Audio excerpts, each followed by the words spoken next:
Let's get this over with. Suns do it again.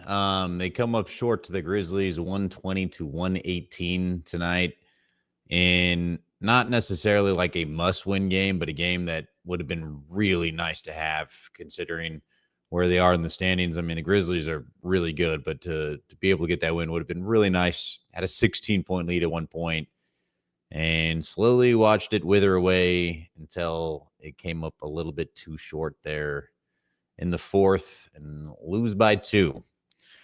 The loss compounded by the fact that the Mavericks pull out a win against the Spurs and they lose an entire game there on that last play-in spot. There's some frustrating things in this game. There's some things you can be kind of excited about. Like I like the fight that you saw from Durant. I thought you got a couple good performances, but to me, this loss falls on Coach Bud. Like, I'm so frustrated. It gets so old watching some of the rotations that he does. And I look at tonight and there's just moves that he makes that don't make sense to me. And it just comes back to cost them in a game that they could have won. And then it would have been really, really nice to win this one. Two rotational guys that really hurt. So obviously Jaren Jackson Jr. was not playing tonight for the Grizzlies. So there was a little bit of a hole down low. They're going with Jay Huff out of Virginia. He's a big guy, but like he's more of a stretch 5 than anything. There wasn't just as much rim protection as Memphis normally has. And I thought we were actually getting a pretty good game out of Nick Richards. He had a double-double with 5 minutes to go in the third quarter. And then he doesn't see the court again. How, with as good as he was playing and with what he was giving you, do you not put him back out there at all in the fourth quarter, the rest of the third? I mean, it wasn't like Mason Plumlee was lighting the world on fire. He was playing, he was giving you energy, he was giving you good minutes, and he has a double-double at that point, and you can't find minutes. Like, it's like Coach Bud has in his mind the set plan on his minutes, his rotations, exactly what he's going to do, and he just doesn't make adjustments throughout the game or think about matchups, and matchups is the one that gets me to the second substitution or lack thereof that just was, oh my gosh, it was. So the very end of the game, and at this point, John Morant's having a pretty solid outing. I mean, he's got almost 30 points. He's got 12 assists, and he's kind of causing havoc. And finally, in a possession where the Suns know they have to have a stop with less than 30 seconds in the game, Coach Bud finally puts in Ryan Dunn, a guy that we've harped on time and time again about how is this guy not getting more minutes. He was in the Rising Star game. He's shown so many good sparks, and yet all of a sudden you look up and he's getting DNP'd game after game or just getting barely any minutes at all unless it's a blowout. And on a team that could use some youth, that could use some defense, which is what he can help bring. And finally, 30 seconds left in the game, they go to him and they put him on Ja. And it's like, that would have been really nice 6 minutes earlier. Would have been really nice at some point to change it up and put him on there, maybe give him a different look. But this guy that is good enough for the Rising Star game apparently isn't good enough to break the rotation on a NBA team that's 5 games under 500 right now. It's infuriating. Like, he should be at least a piece that you find minutes for him for what he's been able to do for this team. Instead, just rides the pine, and it's just a complete waste. And those minutes are, whether they're going to Colin Gillespie right now or they're going to Grayson Allen.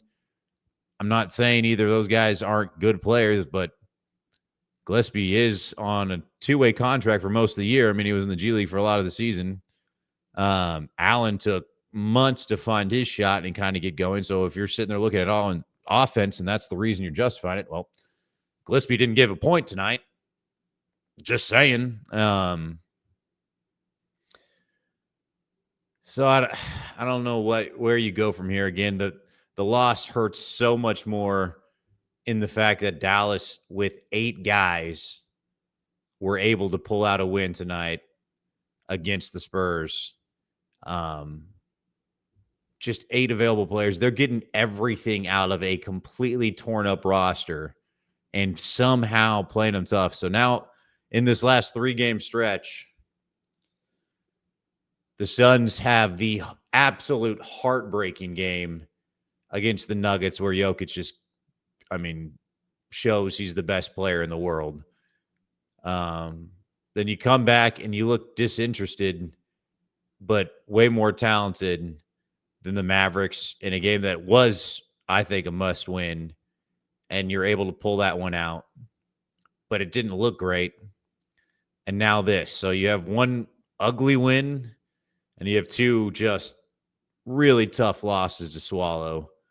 And now all of a sudden, even though the Mavericks have been losing a ton of games, you're still 2 back in the loss column now. And 2.5 back overall.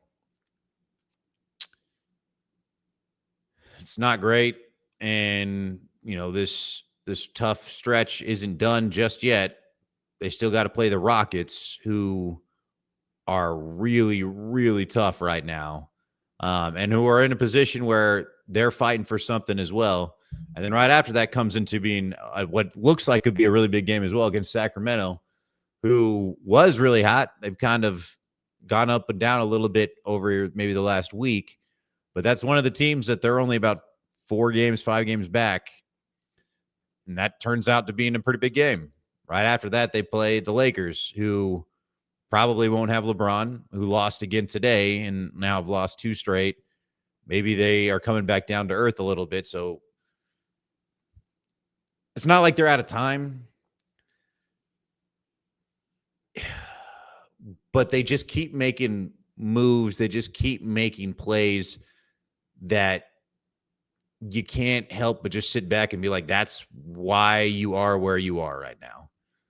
Like, this team has been so frustrating to watch, knowing that they have the talent to compete with just about anybody in the league. Top in talent. They are as good constructed with this talent as anybody in the league. It has not come into place. It's like a bunch of different pieces that need to be rotated in some kind of different direction, or just kind of define the way that they would all click together. But man, just a tough one to swallow. Like, I don't understand the rotations. Coach Bud continues to bewilder me with some of the things that he does. And they got, I keep saying, like, the thing with the Suns is I keep looking at them, like, feeling like, all right, well, if they could just figure this out. We are 65 games into the season. At what point do we just say these are the Suns? They have a coach that has his system, and his system doesn't fit with these players, and it's just going to be what it is. We have a roster that is incredibly talented, but maybe the pieces don't work well with each other. It's just tough. We got less than 20 games left in the season, and there's just no room for error. And there were quite a few errors by Coach Bud tonight.